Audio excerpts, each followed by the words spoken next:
everyone is leaving money on the table at tax time. And we're not talking about a few $100s, we're talking thousands in deductions and credits that are sitting right there, hiding in plain sight. The tax code is basically a scavenger hunt that the IRS printed and then quietly hoped nobody would actually complete. Let's start with why this happens. The tax code in the United States spans over 70,000 pages, and most people hand their documents to a preparer who's rushing through hundreds of returns during a 4-month sprint. That preparer isn't lazy, they're just optimizing for speed, which means they're reaching for the same 20 deductions they use for everyone, leaving the weird, specific, and wildly lucrative ones untouched. Think of the standard deduction like a buffet, where someone already filled your plate, comfortable, predictable, and almost certainly missing your favorite dish.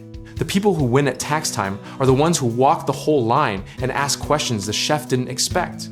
Here's one of the most overlooked gems. If you work from home and you're self-employed, you can deduct a portion of your internet, phone, utilities, and even home depreciation using the actual expense method instead of the simplified one.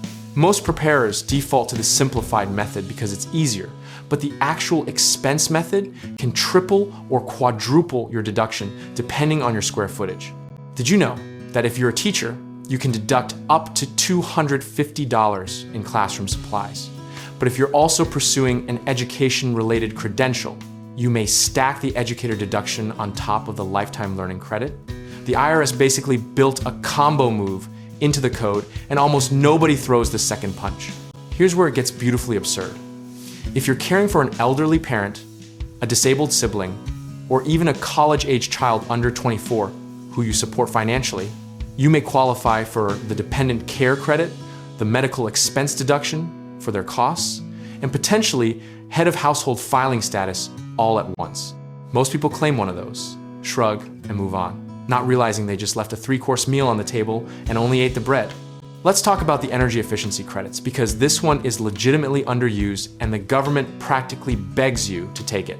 If you installed a new heat pump, upgraded insulation, replaced windows, or put solar panels on your home, you could be looking at credits worth up to 30% of the total cost, which is a direct dollar-for-dollar reduction in what you owe. Not a deduction, a credit. Now, here's a misconception we need to address head-on. A lot of people think that claiming too many deductions flags you for an audit, and that fear causes them to voluntarily overpay their taxes, like they're tipping the IRS. The IRS audits based on statistical anomalies compared to people in your income bracket. So if your deductions are legitimate and well documented, you are not waving a red flag, you are simply playing the game correctly. One of the most slept on strategies for small business owners and freelancers is the Section 199A, Qualified Business Income Deduction, which can let you deduct up to 20% of your net self-employment income. That is an enormous number that effectively drops your tax bracket without you having to move a single dollar. You just have to know to claim it and structure your income properly. Historically, every time the tax code gets complicated, the people who benefit most are those who either hire a specialist or become one themselves. And the pattern holds true today, just as it did after the Tax Reform Act of 1986. The lesson across every cycle is that complexity is not the enemy of the informed taxpayer. It is actually their advantage over everyone else who gave up reading at page 3. Here's your action plan.